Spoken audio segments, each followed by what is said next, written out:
Assalamu alaykum. Xitoy qılaydigan az qaldı namlıq proqramımның əziz görürmənləri. Mən Gülşən Abduqadir, Kanadaның Toronto şəhərində yaşayman. Hər həftədə bir qitim çıxırıldığan Xitoy qılaydigan az qaldı namlıq proqramım arqılıq sizlər bilan yüz görüşkənligimdən intayın xoşalman. Bugünkü proqramımni mən sizlərə tövəndikidək məzmunlar bilan tayarladım. Hazır bugün mana Xitoy bilan Amerika o'rtasidagi tijorat muzokirasi Shveysariyada boshlandi. Xitoy Amerika qat'iy tiz bukmaymiz degani bilan, og'zida shundoq degani bilan, amaliyotda Donald Trump efendimning 3 oydan buyon elib berayotgan shu 3 oylik savdo urushiga, ya'ni tamojna bejiga bardoshlik berolmay bu suhbat jo'zisiga kelib o'tiryotdi. Bugungi programmamning asos mazmuni shu haqida bo'ldi. Uningdan burun men davomliq men programmalarimni o'rlashtirib kelayotgandek, bugungi programmamni muqaddima va asosiy mazmun, shuningdek xotima qatorliq 3 qismdan tarkib topadi. Bugungi programmamning muqaddima qismida men ba'zi masalalarni tayyorladim. Dunyoda muhim bo'layotgan ishlar va bular qarta o'zimning ko'z qarashlarim bilan boshlayman. Birinchisi Erkin Osiyo radiosiniki taqilib qilishi. Erkin Osiyo radiosi butunlay taqaldi. Erkin Osiyo radiosining taqilishi bizga ba'zi nurg'unlagan darslarni berdi deb o'ylayman. Her qandaq bir narsaning ejilishidan Uyg'urlar bek umidlanib, qo'shilib ketmaslik kerak. Taqalgandimi, uningdan umidsizlanib, bek azoblanib ketmaslik kerak deb o'ylayman. Chunki boshqalar tarafidan qurilgan narsalar albatta ularning manfaati bilan munosabatli bo'ldi. Ularning manfaatiga uyg'un kelgan vaqtida ichib birdi. Uyg'un kelmagan vaqtida taqiydi. Bu bir tabiiy ahvol. Uyg'urlar bir narsalardan pek cho'ng umidlarni kutib ketmaslik kerak deb o'ylayman. Cho'ng umidlarni kutib qilgan vaqtida, u umidga erishamagan vaqtida umidsizlik botqiga petib qolishi mumkin. Shuning uchun hargiz kimdan bo'lsin, har qanday bir davlatdan bo'lsin, mayli u Turkiya qarindoshlari bo'lsin yoki musulmonlar dunyosi bo'lsin, hech kimdan bizga bir ish qilib beramdiki deb umid kutmasligini umid qilaman. Chunki umid kutgan vaqtida unda ish bo'lmaganda uning oqibatidagi ib kelgan umidsizlikmi nihoyat og'ir bo'ldi. Uyg'urlar yana o'zininki bir islomninki xalifasi degan o'xshash bir xalifalarni o'zi tiklib olib, o'zi ishinib, o'zi xo'sh bo'lib, o'zi bir kunlar bizga bir ishlarni qilib berdi deb unda ishlar bo'lmay bo'lgan sir nacharlashib ketgan vaqtida umidsizlanib bunda qilmaslik kerak deb o'ylayman. Uyg'urlar undaq o'zi bir qo'chaqlarni tiklib olib, uningdan xo'sh bo'lib, hayajonlanib, xafa bo'lib bunda qilgan davrlarni atlab o'tib ketishi kerak deb o'ylayman. Musulmonlar dunyosida shundoq musulmonlar dunyosidagi nurg'un musulmon boylar arablarning Xitoy bilan hamkorlashib o'ziga Uyg'urlarning organlarini, Uyg'urlarning kemishi, böbrek, o'pka, jigar, yurak qatorliq har narsalarni o'ziga selib halol organ tijorat qilib Xitoy bilan Uyg'urlarning organlari ustida qilayotganiga qaramay, Uyg'urlar haqida hech qanday bir jiddiy gap so'z qilmayotganligini esda saqlab qo'yish kerak deb o'ylayman. Shuning uchun hech kimdan hech qanday bir umidlarni kutmasligi kerak. Uyg'urlar agar mumkin bo'lsa o'zining ishini o'zi puxta qilib, o'zi qurib, o'zi rivojlantirib menishi kerak deb o'ylayman. Yana birisi shu yaqinda Amazon kitob bozorida, Tor kitob bozorida shu Mamtimin Nazorat akamizningki bir inglizcha kitobi bilan Uyg'ur harakati tashkilotining rahbari, qurg'uvchisi, Dunyo Uyg'ur qurultiyi ijroiya komitetining raisi Rushan Abbas xonimningki bir kitobi nashr qilindi. Amazon Tor betida hozir sotilishga boshlandi. Bu ikki qarindishimizni men intayin qizg'in tabriklayman. mübarek bolsun deyman. Həmən Həzrət akımızgımı, həm Rüşən Abbas xanımnımı çin yürəkimdən təbriklayman. Ötken programmalarımda mən aytib ötüb ketken biz şu yazıdığan millət boluşumuz gerek. Bizning qo'limizda ikkilam ko'zlarimiz bor. Birsi namoyish ovozimiz orqali vijdonimizni ko'chalarga to'kish orqali butun dunyoga ovozimizni anglatish, siyosatchilarni ta'sirlantirish, onam, dadam, qo'shnim, o'g'rim, burim deydigan kichik bundaq manfaatlar, oxiri chiqmaydigan manfaatlar zanjiridan avval o'zimizni qutuldirib, namoyishlarga berishimizni namoyishlarga boradigan bir millat bo'lishni umid qilgandim. Namoyish shundoq ushaq manfaat zanjirlari bilan bo'g'ilib qolgan odamlarni bu zanjirlardan qutuldirib ko'chalarga so'rab chiqadigan va millat uchun manfaat olib keladigan bir harakat.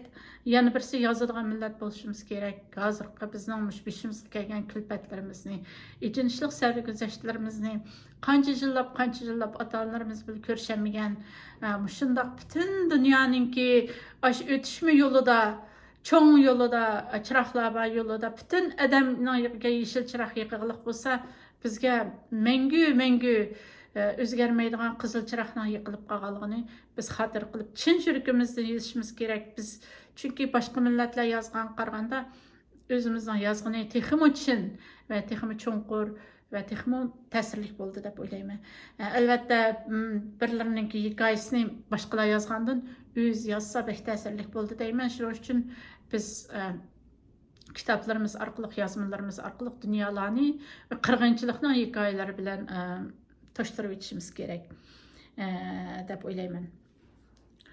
Endi Amerika yaqinda shu Amerika prezidenti Donald Trump efendim bir nimaga kelishimga imzo qo'ydi. U kelishim degan vaqtida Hollywood o'zinglar bilsa Amerikaning eng davomli kino ishlab chiqaradigan bozori. Amerikaning sirtida ishlangan kinolardan 100% bajardiganligini o'tirib qo'ydi. Bu kino bozori, bu Hollywood Xitoyninki yumshoq singib kirishidagi bir vositasi. Xitoy dunyolarga shundoq daraxtni mushtaq tatlab yeydigan qurtdek shundoq kirib Amerikani hatto dunyoning yerini g'ajab yeb qilishida bir shu azon emgak kuchi bozori xalqaroliq bir zavod bo'lishdan tashqari yana bir qo'lida shu yumshoq singib kirishdi. Buning birisi Konzi institutlari orqali, Konzi ta'limot orqali, Xitoy madaniyati orqali singib kirgan qancha yillarning oldida Amerika Konzi institutlariga, Amerika bilan Avstraliyaga deyman, Xitoyning Amerika va shu Avstraliya qatorliq davlatlar Xitoyning Konzi institutlariga cheklanib qo'ygan. Bu qitim bu Hollywood bozorida Donald Trump efendimning Amerikaning sirtida ishlangan kinolarning Amerika bozorlariga kirishdan 100% bajarilmadigini, bu Xitoyniki yumshoq singib kirishiniga bir cheklanib qo'yganlik. Xitoy shu nurg'unlagan kino cho'lponlarga ta'sir ko'rsatib, Hollywoodlarga ta'sir ko'rsatib, o'zininki artistlarni kino ishlash bozorlarigacha yumshoq singib kirib, Hollywoodlarni asosan jihatdan egallab bo'lgan. Donald Trump efendim yana bu yuqoridagi Amerikaning kino bozorlariga qo'ygan bu cheklimasi Uyg'urlarni nayt xo'shal qildi. Xitoyning dunyoga yumshoq singib kirishdagi bir yo'lni to'sqanlik. Endi yana Donald Trump efendim bir kelishimga imzo qo'ygan. U kelishim Amerikada virusning iqtidorini oshirish tajribasi ilib berishni qattiq cheklash kelishimi. Xitoy Wuhanda shundoq virusning miqdorini oshirish tajribasi ilib berish orqali Wuhan virusi, ya'ni Covid'ni keltirib chiqarib dunyoni intayin ig'ir ziyonga uchratgan. Bu kelishimning imzolanishi kelajakda Xitoyni bu jihatda jazolashning dastlabki qadamininki boshlanishi deb o'ylayman. Onundan başqa yaqında Kanada baş ministri, yenidən saylanğan Kanada baş ministri Carney Aqsarayğa da ziyaretdə olub Trump bilan aşıqı Trump'nınki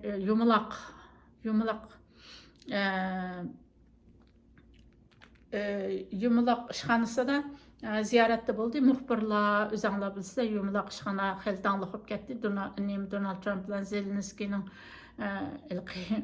münazirələri məşədi bolğan. Aşı yumulaq işxanasında görüşdü.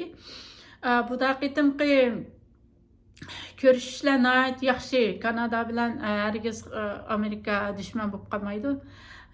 Kanada bilan Amerika degan bir dadining ikki bolasida qo'shmoq akufkalarni aytganda bu ikkisida bir Donald Trump vaqtida nima Justin Trudeau'nun davrida bir ba'zi kelishmasliklar bo'lib Donald Trump Justin Trudeau'ni o'lka boshlig'i edib Kanada'nın Amerika'nın 51. ştatı deb shundaq nimalar bo'lgan. Bularning hammasi Kanadani Xitoydan kelgan tahdidlardan ogohlantirishdan iborat bo'lib, Kanadani o'zining yendi turishga chaqirishdan iboratdi. Kanadaninki bo'lgan Xitoyninki singib kirishi ta'siri kuchli bo'lib, yumshoq singib kirishi. Bu haqda Kanada bexatarlik idorasi e'lon qilgan dokladlar bor.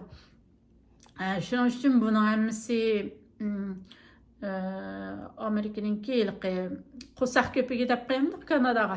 Qo'saq ko'pigi qilib Xitoyga men bilan birga qarshi turishing kerak deb qilgan gaplari ham qo'ygan bojlardan iborat.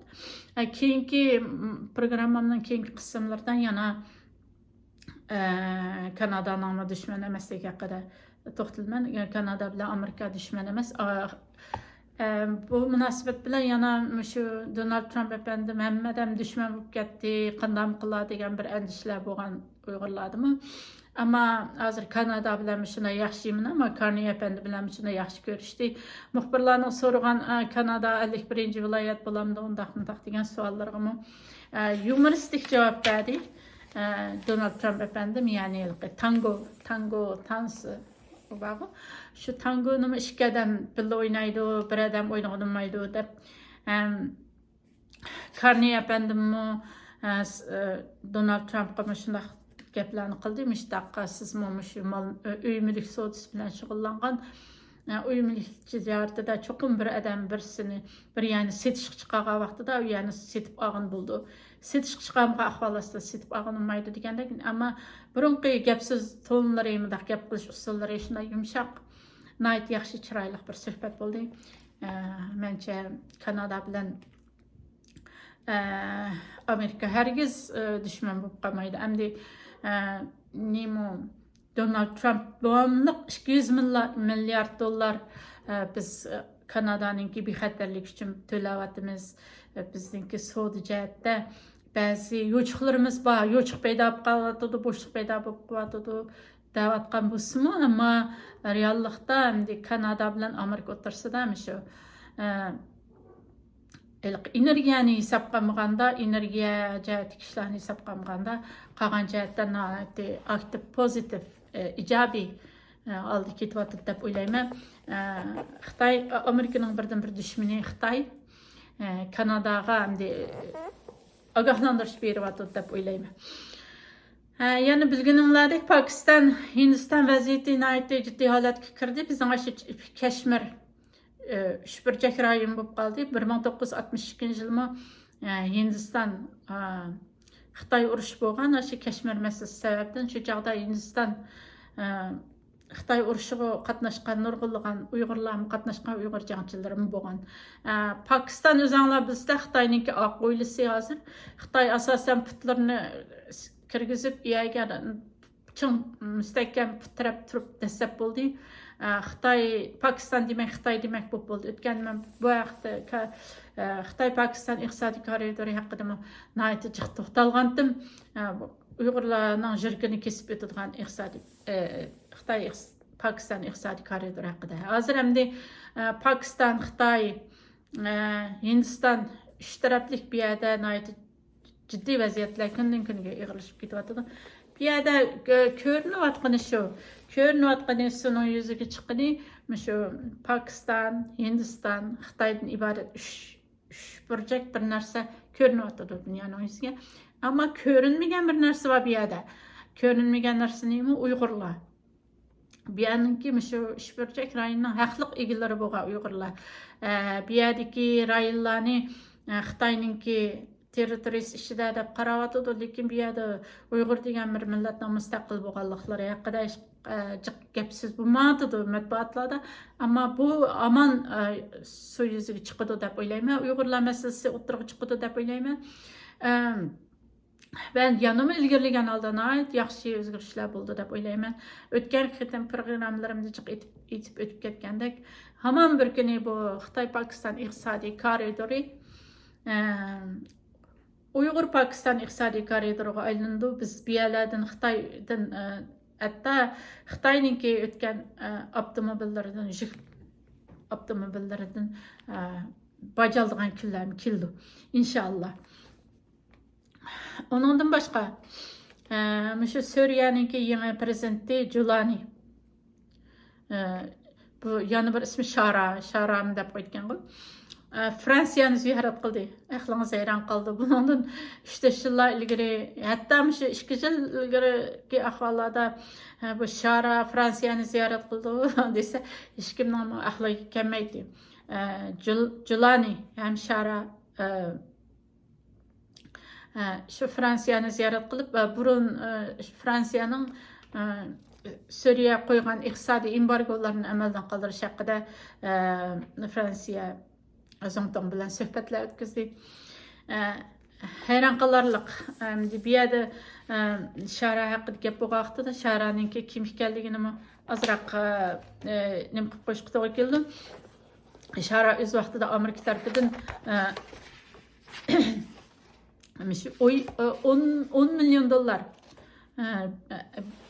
nemisiga kallasiga 10 milyon dolar tutib berganlarga 10 milyon dolar berdiganligi haqida Amerika shunday tutish buyrug'i chiqargan bir kishi, bir dunyoviy xarakterlik bir terrorchi. Bugungi kunda bu terrorchi endi shu Suriyaning Əsəd diktator hakimiyyətindən qutuldurup Suriye'ye tinchlik ip kelgan dünyadaki tinchlik elchisi, tinchlik qahramoni sifatida o'tirg'i chiqyapti.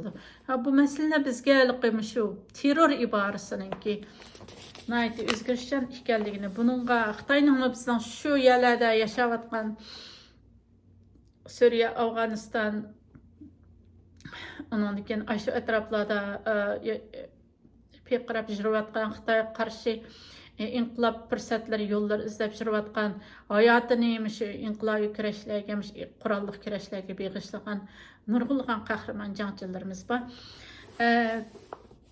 Ularni Xitoy shu terrorchi deylik.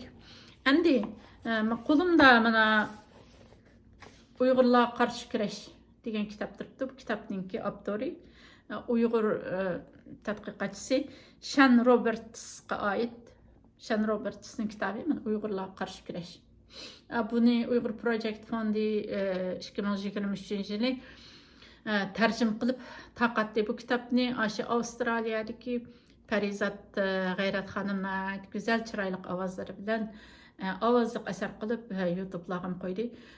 Shu kitobniki 17-betida terror degan nima degan terror ta'biriga bergan aniqlamasi bor. Shan Robert efendimning shu terror degan nima degan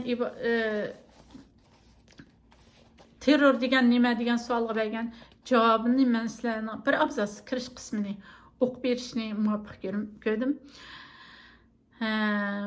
Terror jihatdagi mashhur ko'zqarash shuki, Walter Laqueur o'zining terrorlik haqidagi tarixiy tekshirishida bu hadisiga aniqlik berishning mumkin emasligini, chunki bu temada xalqaroliq o'rtaq tonish hosil qilish urinishining tugamas talash-tortishlarni keltirib chiqarganligini qayd qilgan. Laqueurning bayonidan shuni ko'rib olishga bo'ldiki, terrorlik uzundan buyon qonunsiz qurolli kurash shakli deb qaralib kelgan. Shundaqla Nurg'unlagan xalqarалық ishtirokchilar bu hodisaga qarata mücmel ta'birini saqlashga tirishib kelgan. Chunki bu xil mücmellik ularni terrorlik qalbiqini ishlatish jihatda texmi keng tanlash imkoniyatiga ega qildi. Ular o'zlari qo'llagan g'ayriy davlat xarakterli qurolli harakatlarni qanot ostiga ilish uchun terrorlik uqumini bir chetga qayirib qo'ysa, o'zlari qarshi turadigan qurolli harakatlarni ayblashda terrorlikdan iborat bu qalpoqni ishga soladi. Terrorchilik qalbiqini bu ravishda siyosiy jihatda tizginlash Shimoliy Irlandiyadagi avorchiliklarni orqa ko'rinish qilgan. 1975-yildagi bir romandagi shu qurlar orqali doim kishilarning esiga silinib turdi. Birovning nazaridagi terrorchi yana birovning nazaridagi erkinlik jangchisidir. Deb aniqlanmagan bugun shu Sharaningki Fransiyaga ziyoratga berishi bu aniqlanmalarning to'g'ri ekanligini isbotlab turibdi. Bular yana Uyg'urlar o'ylanishi kerak, ham dars olish kerak. Yana bir kunlar kelib bu yerdagi bizning Uyg'urlarning qurolliq inqiloblarga simbol bo'lib turayotgan hayotini, umrini shularga bergan kishilarimizni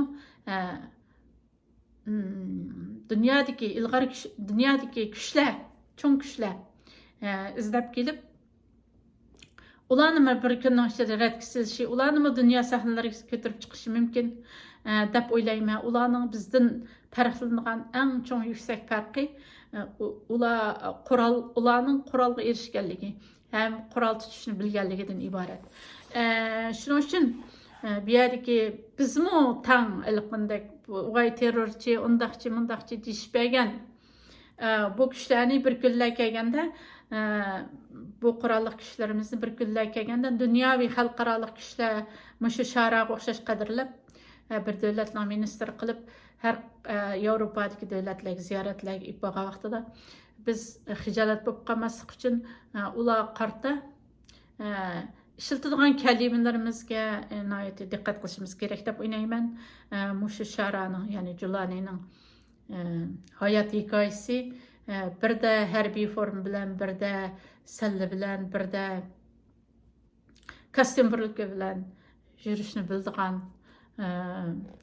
har soha qanday muomala qilishni bildigan bir siyosiy liderlik xarakteri bizni o'ylantirishi kerak deb o'ylayman. Onundan başqa Amerika Kongressida shu organ tijoratini Xitoyninki organ tijoratini to'xtatish qonuni yaqinda ma'qullandi. Bu Uyg'urlar uchun naytli xo'shallanarli ishlarning biri. Onundan başqa endi hozircha Uyg'urlarga munosabatli hozirgi muhim masalalar mushunchalik. Endi programmamning asosiy markazi, ya'ni gavda qismiga o'tib ketmoqchiman. Bugun mana yuqorida deb aytib ketganimdek, voy undaq tuzib bitmaymiz, mundaq tuzib bitmaymiz, Amerikaga tuzib bitmaymiz, Amerika qog'oz yo'lvas, biz bo'lmasak Amerika bo'lmaydi deyotgan Xitoy 3 oy ichida oldi Amerikaga qo'yayotgan tamojin bejiga bugun Shveysariyada Xitoy Amerika savdo ko'rishi muzokaralari boshlandi. Biz tuvanda mushaqda bir ma'lumotlarni berib o'tmaslarga qarab boqaylik. Shundoq men yuqorida o'tib ketganda hozir Xitoy Amerikaning kuchli bisimi va Xitoyning ichki qismida bo'layotgan vayronchiliklarga bardoshlik berolmay, bir yoqdan Amerika qat'iy tuzib bitmaymiz deb turib, yana bir tarafdan muzokara ustiga majburiy holda o'tirmoqchi bo'lyapti. Razillik va qirg'inchilik, Uyg'ur majburiy amaliy odam organlari atkazchiligi bilan shug'ullanib, Xitoyning o'zining deginchi bo'lgandimi 11 million nopasga ega Uyg'ur xalqini yo'q qilib etishdek razillik bilan o'tirib chiqqan Xitoy, Xitoyning ichki qismi mana shundoq po'tarak terak deb qo'yapti, shunga o'xshash quruq bo'lib qolganligi dunyoning oldida aniq bir oshkorlandi. Yani şu Amerika oturup koygan bajlarga şu 3-4 aygıçılıkmı berdaşlık beremeli. Bugün Amerika Xitay soğut söhbeti Şveysariyada boğatıdı. Yani qalayımqan bir yerlerni qalayımqan qıp keçip ketişik onunğa bir uruş cinayetçisi yoki dunyoviy tutish bo'yicha chiqilgan bir dunyoviy tijorat dunyoviy jinoyatchining put qo'li bog'langan holda so'roq maydoniga so'rab ilib kelinganligiga o'xshash bir ahvol yuz beryotidi. Men shundoq o'xshayman. Xitoyni Amerikaning bo'yinida so'rab shu savdo söhbeti kelishimga o'tag'izishning o'zini. Bu texi Çeçinin uçudan tapınğıca şu cinayet, qanxorluq bilan tolup ketken, teximi nurgun körüdüğalları bağ Xitayning aldığımızda düş keldiğallarının ki düş keldiğan qismatlarının ki nayt az bir qismi. Xitayning ki qo'lishi Uyg'urlarning ko'tarilişi bo'ldi, albatta. Uyg'ur mecburi emgiki, Uyg'ur halal organ ticareti, Uyg'ur jazo lageri maqsadlarini dunyoga to'shgan yevliq saralıqlar hamda aslidagi kona va eski talpigiga qaytadigan kunlarga oz qoldi. Ular Xitoy Kommunist Partiyasi va Jallod Shi Jinpingga moslashib, Uyg'ur qiyinligi bilan kelgan mollarni dunyoga setib, dunyoni oldiganligining jinoiy javobgarligiga tortiladigan kunlarga va bedelini ödeydigan kunlarga oz qoldi deb o'ylayman. Shu Amerikaning G'azini ministri Scott Bessent va Amerikaninki savdo tijorat ministri Jameson Greer bugün Shveysariyada Xitoy taraf bilan 100 tirana savdo tijorat suhbatini boshladi. Endi bu iki minister bu söhbetninki naq şu söhbet temsiga o'tish bo'lmaydiganligini juma kundagi bugungi ko'rishishninki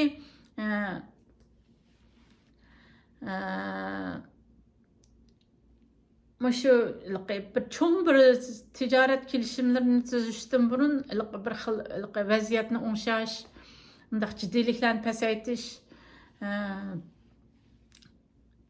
haqida bo'ldiganligi haqida muxbirlarning so'ragan savollariga shunday javob bergan. İlgirligan yana bu suhbatlarni uzun so'zlashi mumkin, chunki bu yerda bu savdo masalasi ham yo'q. Bu yerda fentanyl bor, yuzliga 100 ming Amerikalikning o'lishiga sabab bo'layotgan fentanyl masalasi bor.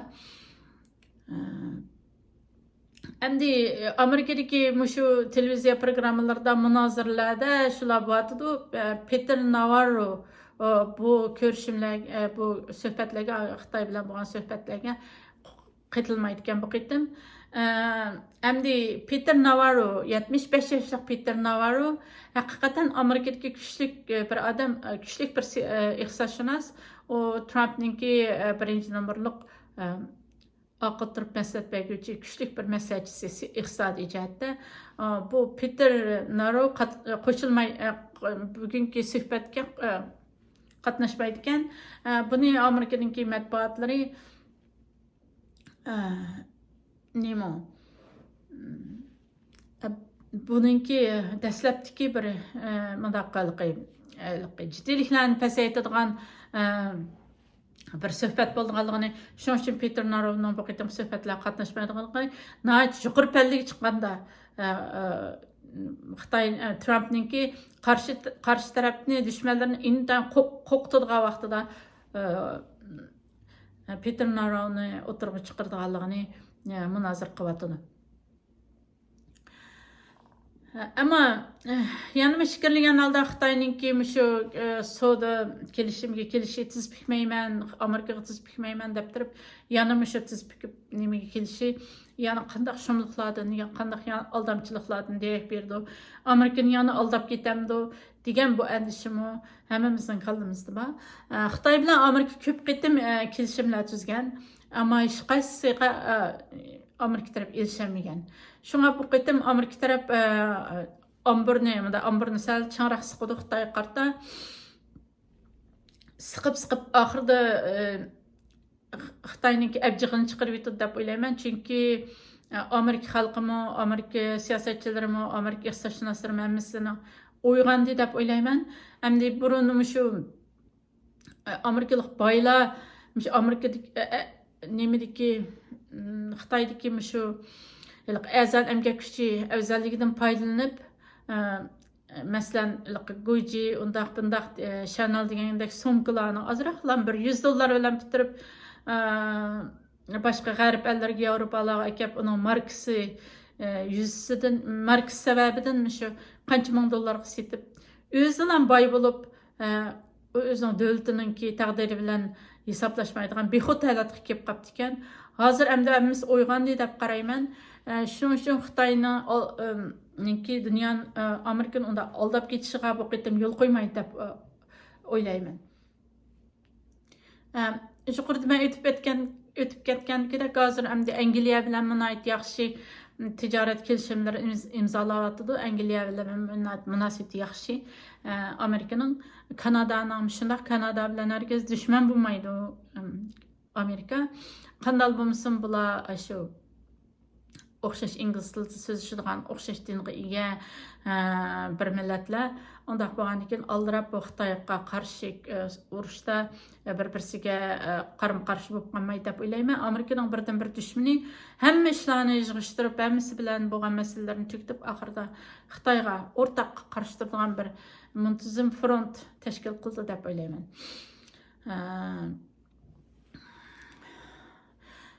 Masalan, Xitoyninki Amerika qarta nurg'un qitim degan so'zi tuma yog'onchilik qilganligidek faktlarga bir qarab boqaylik.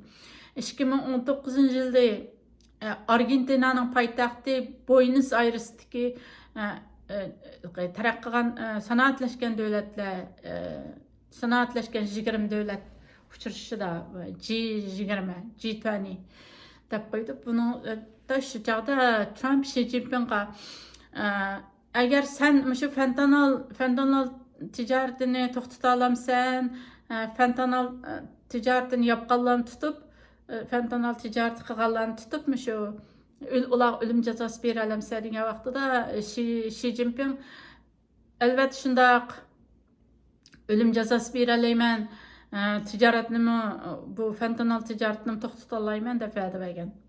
Bu ochiq oshkora bir yolg'on, qip-qizil bir yolg'on bo'lib, doim shunday masalalarda Amerikani aldab qo'ygan ham shu Amerika fuqarolarini zararlashni davomlashtirgan. Endi yana bir jihatdan Xitoy shu Amerikadagi bir qism Amerika korxonalari hozirgacha yana Xitoyninki ta'minlash zanjiridan foydalanayotgan nurg'ulg'an Amerika korxonalari bor. Bu korxonlar hozir aniqsiz holatda turibdi. Buningga Amerika taraf endi bularga yordam qilib, savdo qarzi qatorliq bir qism qarz pul berish yo'llari orqali qo'llab asta-asta buni Xitoyninki shu ta'minlash zanjiridan asta-asta chiqarib olish kerak ekan. Yana bir Xitoyniki yog'onchilik qilganligiga oid misollarning biri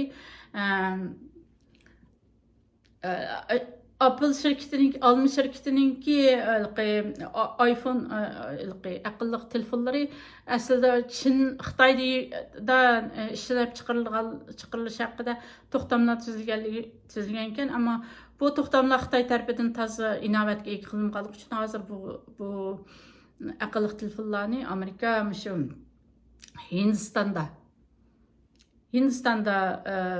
ishlab chiqarishga yuzlantiryapti. Endi shu Amerikalik boylar bo'lsin va dunyoning har qaysi joylaridagi boylarning shu shirkatlarning cho'ng shirkat xo'jayinlarining nima uchun bunchalar Xitoyga beqinib qolgan degan vaqtida buningdagi asosiy sabab shu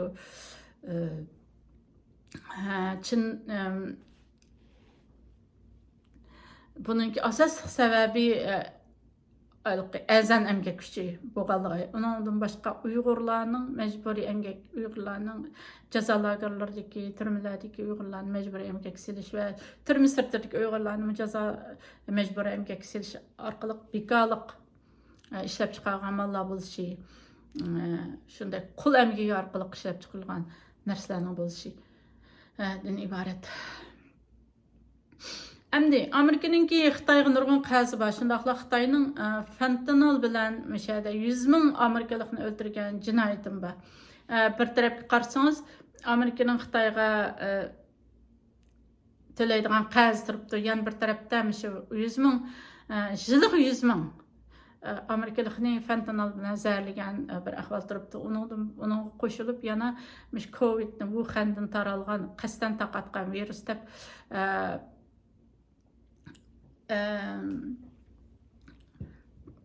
qarılıbatıdı dünyada. Bu məsələlər turibdi. Keyingi qadamlar bu nuqtada müzakirə qilinishi və Xitayga Amerika xalqini zərləb öldürüşning qandaq bo'lganligining badilini bək ig'ir төлтіші мүмкін Америка тарап. 5 fevral Gulcinqlar mezgildimi Gulcudaki nurgun yaşlarımız demiş yok. Zəhər bilen zəhərləb öldürgen Xitay. Bunun qarşı 5 fevral Gulcinqlar partılgan. Şunu biz əmdi Xitaydan bək aciz gibi qalğımız üçün bu intiqamını alamağan Amerika bu qitim Xitayni jozu məşum müzakirə üstəliga söyrəb əkiliş aqlıq bunun intiqamını Nəticəsi iğir töltüdü deb oylayman. Onun başqa Amerika mətbuatlarda, televizorlarda mundaq bir sual sorulğatıdı. Amerika əgər Xitay bunçilik dərəcə saxtikar, yağancı bolğan bolsa, nima üçün bundaq bir yağancı bilan müzakirə üstəliga o'tirishimiz kerak Amerika? Degan suallarni so'ratıdı öz medialarda. Demek bu bütün Amerika cemiyetininki Xitayning saxtikar, yalğancı işgalligini, iyiligar işgalligini, samimiyatsiz işgalligini tonup ketganligining bir şartı. Demek dünyada millet sifatida Xitayga yalğancı, kazzab degan tam urilib ketdi. İşenchsiz, saxtikar degan tamga allaqachon urilib bo'ldi. Bundaq işenchsiz bir qavm, yani işenchsiz bir devlet ya millet uzun mezgil mevcut bo'lib tura olamdi degan savol tug'ildi. Bu savolning javobi albatta Xitoy qo'yadigan g'oz qoldi. Yaqinda yana Aqsaray ma'muriy buyruq tushirib, shu Amerika hükümet tarmaqlarida ishlaydigan, arxaik konsulxonalarda ishlaydigan Amerika amaldorlarining Xitoy qizlari bilan o'yinishiga cheklim qo'ydi. Bu demak Xitoy jasuslik qildi, har qanday yo'l bilan jasuslik qildi deganni bildirdi. Bu Xitoy millatininki ruhiy va ma'naviy jihatdan dunyoning ko'zdan tushayotganligi har qaysi mayli savdo cəhətdə bolsun və başqa mənəvi cəhətdə bolsun umumyüzlük nəzərdən çıxıb ketganligini, işenchisidan çıxıb ketganligini göstərib turdu. Əmdi Xitaydan kelayotgan iqtisodiy sonliq ma'lumotlarga hargiz ishongan bo'lmaydi. Hech kim ishonmaydi hozir Xitoydan kelayotgan iqtisodiy yuksalish, Xitoyninki uy mulk tijorati bozori va boshqa shu payçək bazarlarının ahvalı haqqında Xitayning kelayotgan nimalarga, sansepirlarga hech kim ishonmaydi. Sonliq ma'lumotlarga hech kim ishonmaydi. Ammo Xitoy Markaziy bankininki ba'zi harakatlariga ishonishga bo'ldi. Chunki shu tamojna bejininki besimi sababi bilan Xitoyninki o'zininki Markaziy bankininki ma'lum miqdordagi zapas pulni shu bazarlarni tangshash uchun shu Amerikaninki tamojna bejiga qarta bazarlarni tangshash uchun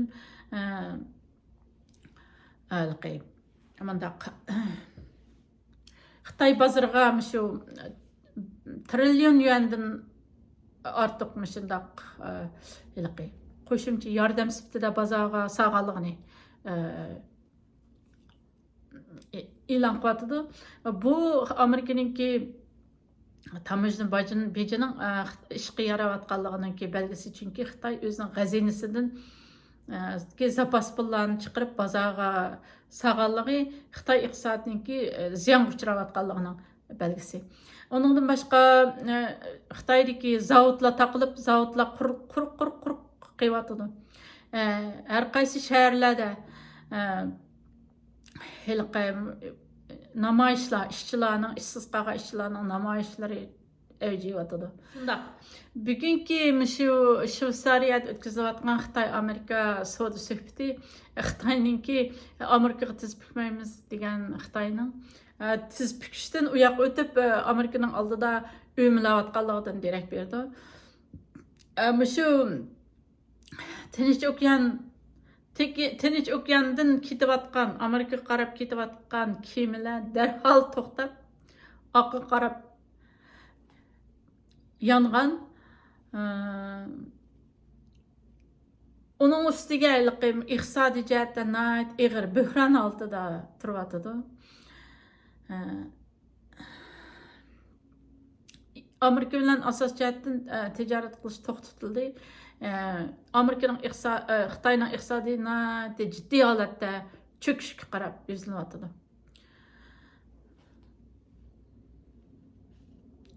Endi Trumpning Beijingga qarata ipag'an 145%lik og'ir bir tamojna bejdan keyin Xitoy endi oqqa qadam tashlashga boshladi, oqqa chekinishga boshladi.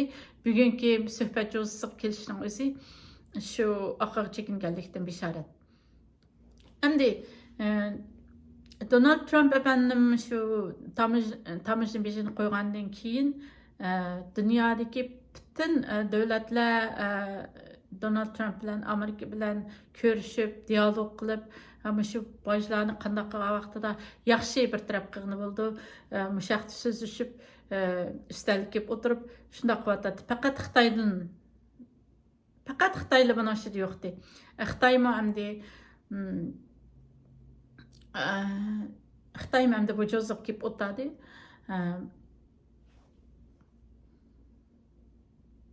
Endi bu shu 125-145%lik tamojna bojlari Xitoyga yurgizilgan bir iqtisodiy embargo ma'nosiga keldi, bunday aytganda.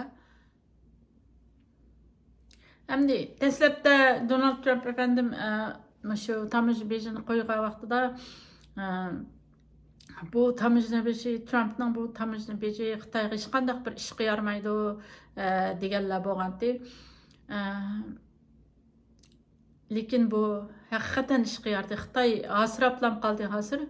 Agar jo'ziq kelib o'tirib, ustalga kelib o'tirib bu masalalarni yaxshi hal qilmagan vaqtida Xitoy cho'kib ketadi. Inshaalloh ham shunday bo'ldi deb o'ylayman. Undan boshqa bir yerda fentanyl masalasi bor, virus, Xitoy virusi, Wuhan virusi masalasi bor va nurg'unlagan masalalar. Xalqaro masalalar Pokistonni kuch ko'rtib Hindistonga sep qo'yayotganligidek ishlar bor. Ama bu Donald Trump efendimninki bu jazosi Xitoy uchun yaxshi bo'ldi. Biz Uyg'urlarni intayin shatlantiradigan bir masala bo'ldi. Gerçi bizning ishlarimiz, masalalarimiz Uyg'ur degan bir millatning ismi matbuotlarda ancha ko'rinmayotgan bo'lsa-mu, lekin dushmanimiz Xitoyninki chulvirni tortayotganligi yetib oshadi bizga deb o'ylayman. Mümkün de dünyada mümkün emas degan ishlar mümkün bo'lyapti. Masalan, Hazreti Meryem qissasida Qur'on qissalarini men bek yaxshi ko'raman. Qur'on qissalari o'qib qo'yish emas, balki aql ishlatib muzokara qilish, aql ishlatib munozara qilishga to'g'ri keldi. Endi dunyoda mümkün emas degan ishlar mümkün bo'lyapti. Mümkün emas. Xitoyning bunchalik darajada oqqa chekinib ketishi, bundaq iqtisodning vayron bo'lishi mumkin emas. Xitoy hargiz g'olimaydi degan ko'z qarashlarda bo'layotganlar uchun mumkin emas deyotgan narsalar hozir mumkin bo'lyapti. Men Qur'on qissalarini bek yaxshi ko'raman.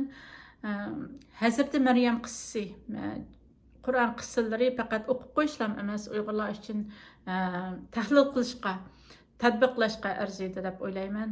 Hazreti Meryem qissasi umid qissasi. Hech bir umid qolmaganda mumkin emas.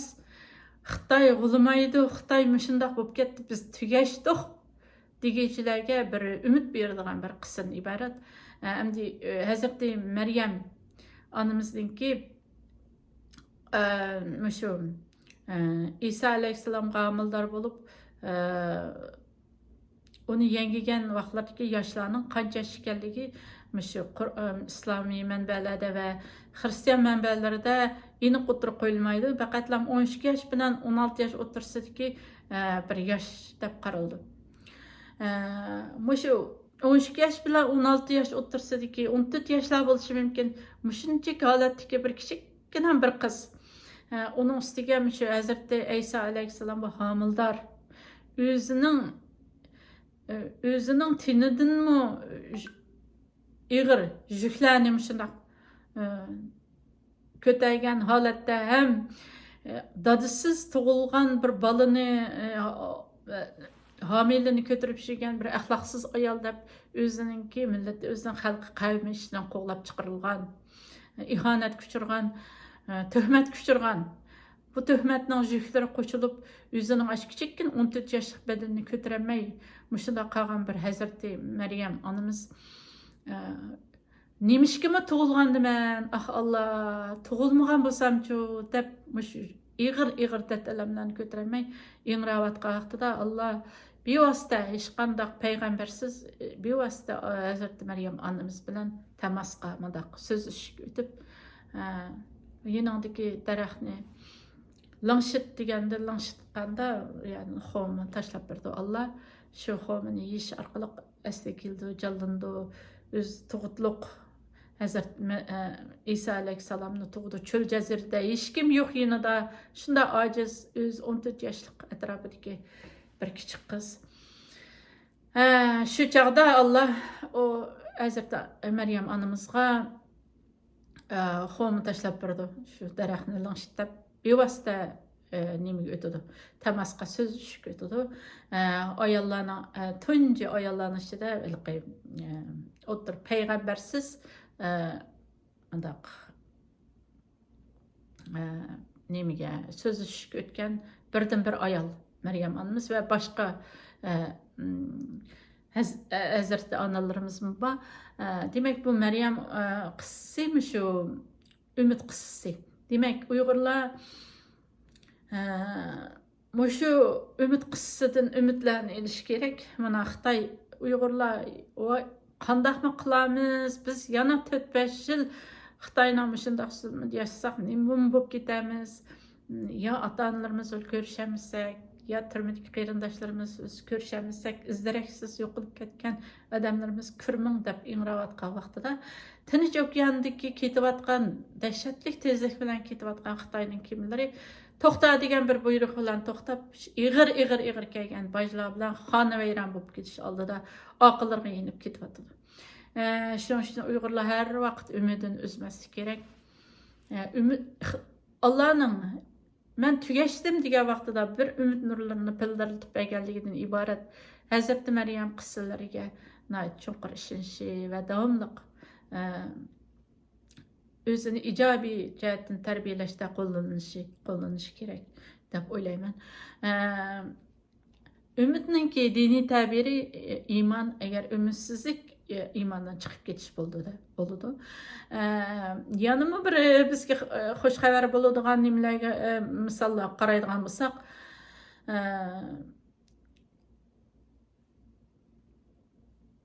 endi shu ochiqlangan, öpkelengen, nervisi zedilengen shundoq Xitoy ishchilarininki ko'chalarga chiqib namoyishlarni qilayotganligi ko'rib turyapmiz. Bütün dünya, bütün nimenin ichiga, Xitoyning ichiga yamrayotdi namoyishchilar. O'zining qo'li bilan o'zi so'rab tushadi inshaalloh. Shi Jinpingni yoqasidan tutib o'zi taxtdan tushirdi. Ham bu Xitoyning zulmi yo'qilganға az kunlar qoldi deb o'ylayman. Goldman Sachs xalqarалық ikkinchi cho'ng mablag' selish bankasi. Goldman Sachs'ninki izlanishlariga asoslanganda Xitoydagi 16 millionga yaqin ish Xitoy Amerikaninki Xitoyga bosh qo'yishi sababidan intayin ig'ir xatarlik ahvolda deb qaraladi.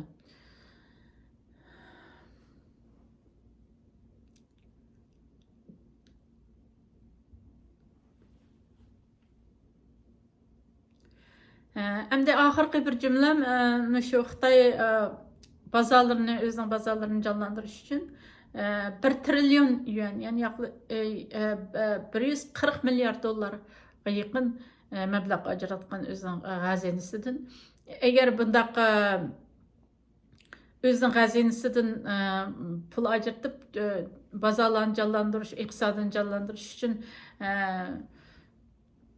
ishlatilgan vaqtida Xitoyninki xazinalari 4 kun quruqtilib qoldi degan gap. Shuni bilan bugungi programmamiz oxirlashdi. Kelar qitimliq programmamni ko'rishgacha omon bo'linglar.